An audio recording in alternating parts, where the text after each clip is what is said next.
Allez, on vous parle d'immobilier à présent et de cette baisse d'impôt qui est passée relativement inaperçue. Bonjour Alexandre. Bonjour David. Bon, elle concerne les non-résidents. On pose un peu le décor tout de suite. Un non-résident, c'est beaucoup de monde déjà, il faut le dire. Comment on définit un non-résident? Un non-résident, Un Français non-résident. c'est quelqu'un qui n'habite pas en France, Oui. par définition. Jusqu'à j'ai suivi. Il y a des critères à respecter. Hein. Ce sont des critères de l'article 4B du CGI qui définit, en fonction de son lieu d'implantation, la qualité de résident ou de non-résident fiscal. C'est le nombre de jours passés, c'est ça Non. Pas seulement? Pas seulement, il y a différents critères, lieu effectif, centre des intérêts vitaux, enfin voilà, il y a différents critères qui font qu'à un moment donné, on passe de résident à non-résident. Alors, ce qui est intéressant, c'est que sur les revenus qui sont de source française, si on a des actifs qu'on est non-résident, on vit à l'étranger, qu'on a des actifs en France, immobiliers, actions, obligations, placements, les prélèvements sociaux, on y est soumis ou on n'y est pas soumis alors? Ça dépend. Voilà. Ça dépend. Mais ça dépend, ça dépasse.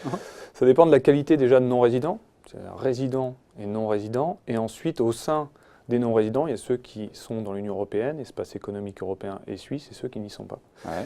Et ensuite, on va viser la catégorie de revenus, revenus immobiliers ou revenus financiers. Donc, à partir de ces différents arbres décisionnels, on va voir qui est assujetti ou non. Alors, pas de prélèvements sociaux pour qui? Sur les plus-values immobilières, c'est ça?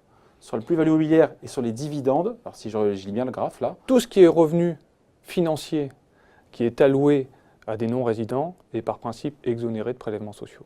Revenus financiers, donc dividendes. Dividendes, taux intérêts, d'intérêt. plus-value, tout ce qui est un trait aux revenus financiers. Donc dans le cadre de tout ce qui est mobilier, plus-value ou revenu, ça c'est clair. Pas de prélèvements sociaux, donc Exo. 17,2%.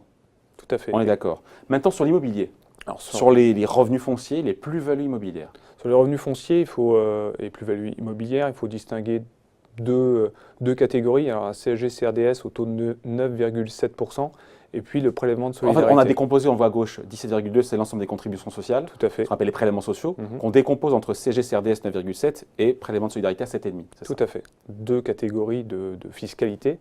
Et Donc, 9,7 plus 7,5, ça fait 17,2. Tout à fait. La première partie étant liée, on va dire, au social et la deuxième partie étant liée au Code général des impôts. OK. Donc si je décompose ce que je viens de dire, tous les revenus immobiliers de source française sont exonérés de CSG-CRDS pour les résidents d'Union européenne, espace économique On ne paye que les européen et 7,5, suisse. mais sur ces revenus fonciers ou plus-values immobilières, on n'a plus les 9,7%. Exactement. Par contre, le prélèvement de solidarité continue Il est là, à les s'appliquer. 7,5. Oui, tout à fait. Pourquoi c'est passé inaperçu comme ça? En fait, c'est un feuilleton, hein, cette évolution des prélèvements sociaux. Ça date d'une loi de finances rectificative de 2012 qui a assujetti les non-résidents aux prélèvements sociaux, tous. Ensuite, on a eu un arrêt de la Cour de justice de l'Union européenne de 2015 qui est célèbre, c'est l'arrêt de Ruiter qui est revenu, qui a sanctionné cette loi de finances rectificative de 2012. Mais à juste titre d'ailleurs, quand on est non-résident, pourquoi est-ce qu'on cotiserait, qu'on n'est pas inscrit à la Sécu, c'est ça en France? Pourquoi est-ce qu'on cotiserait en même temps? L'idée, c'est d'éviter d'être affilié à deux régimes de protection sociale à travers des cotisations sur des revenus patrimoniaux. C'est ça l'idée. Ensuite, suite à cet arrêt de jurisprudence, on a la loi de financement sur la sécurité sociale de 2016 qui réassujettit ces revenus immobiliers aux prélèvements sociaux.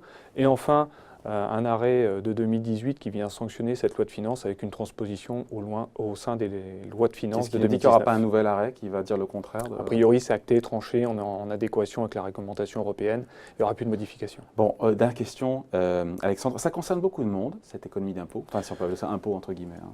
Oui, ça concerne de plus en plus de monde. En fait, on est dans un contexte d'internationalisation de la gestion de patrimoine, avec des successions internationales, des biens à hériter avec des personnes qui résident dans différents pays. Et je peux avoir un parent qui a acheté des parts, par exemple, de SCPI ou des biens immobiliers en France, et moi, je suis résident dans un pays étranger. À partir de ce moment-là, je vais hériter de loyers qui vont être à percevoir alors que je suis non-résident.